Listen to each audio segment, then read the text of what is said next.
you go to LATAM, you get 6.6% yield. So you are getting a spread pickup, better yield for exposure to Latin America, and you're not taking extra duration. I'll mention that Renta right now, our yield to worst is approaching 8%. Welcome back inside our proactive newsroom. And joining me now is Baylor Lancaster-Samuel, Chief Investment Officer for Amerant Investments. And Baylor, it's good to see you. How are you? Thanks for having me, Steve. Great to be here. Yeah, excited to talk a bit about Renta and this really interesting fund that you have. And before we do that, maybe just give people a bit of background on yourself as well. As I mentioned, you're Chief Investment Officer. Yes, thank you. I've been CIO here at Amerant Investments for about 3 years. Prior to that, I was a fixed income portfolio manager as well as a research analyst for almost 25 years now, covering fixed income credit in a variety of roles across Wall Street. Yeah. So tell me a bit about this ETF and why you started it. Great. Thanks for the question. The reason we started is to really fill a client need. We saw that there was a lot of interest in Latin America from our clients. A lot of them are domiciled in Latin America. They know the companies and countries very well. But a lot of the bonds that we invest in are issued in $200,000 minimum pieces. And for a client that has, say, $1 or $2 million, it's very difficult for them to build a diversified fixed income portfolio with those minimum sizes. So we decided to create our own ETF. I believe it's the only Latin American corporate ETF out there. Hmm. I know it's a smaller niche, but it actually does serve our clients very well.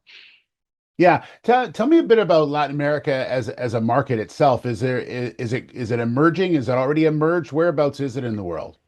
Thank you. Yes, it is considered still emerging markets. I'll note that for renta, which means yield in Spanish, we only invest in US dollar denominated bonds. So while we are investing in the countries that are emerging markets, there is no currency risk in the ETF, given that all the bonds are denominated in dollars.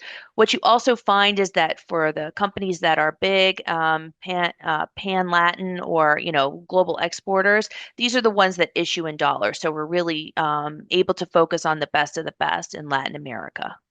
And is that focused mainly on like Brazil, Chile, Mexico, Colombia, Paraguay, places like that? That's Are right. those? So, Yeah. yeah, absolutely. So we do focus on the largest and most dynamic economies in LATAM.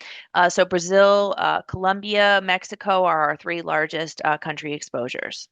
Yeah. And is it a diversified field of companies? Is it I know there's a lot of tech emerging out of Paraguay and places like that, but is there other areas? Is it a widespread look of companies? Of course. Yeah. No, great question. We do have a diversified portfolio. I think about 50 issuers in there. So the largest position is, say, maybe 2 to 3% allocation.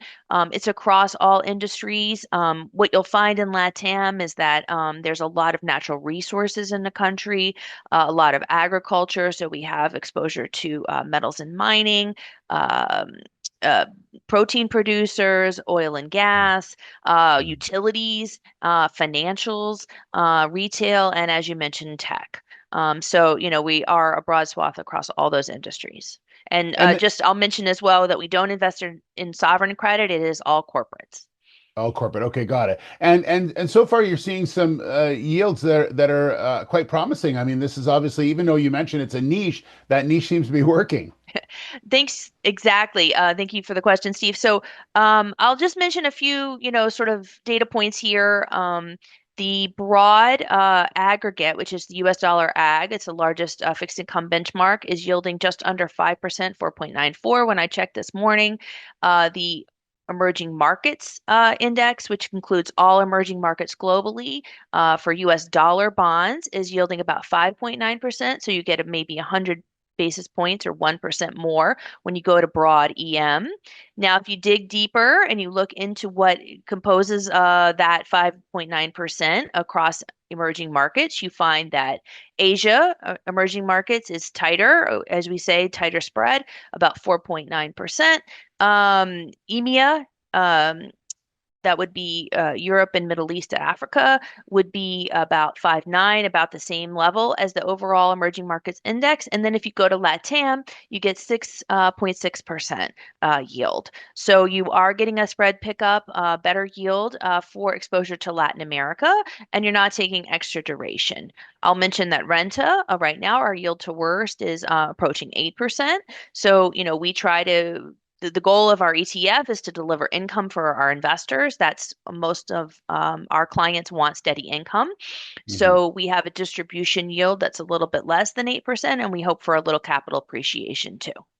Oh well, it's an ever-changing world for sure, and lots of opportunity out there for people, Baylor. Thanks so much for giving us a quick update on what's going on with Renta, and we appreciate your time. Thank you Thank very you so much. much. Talk to Good, you again. good. Yeah, good to see you. That's Baylor Lancaster-Samuel, Chief Investment Officer for Amerant Investments.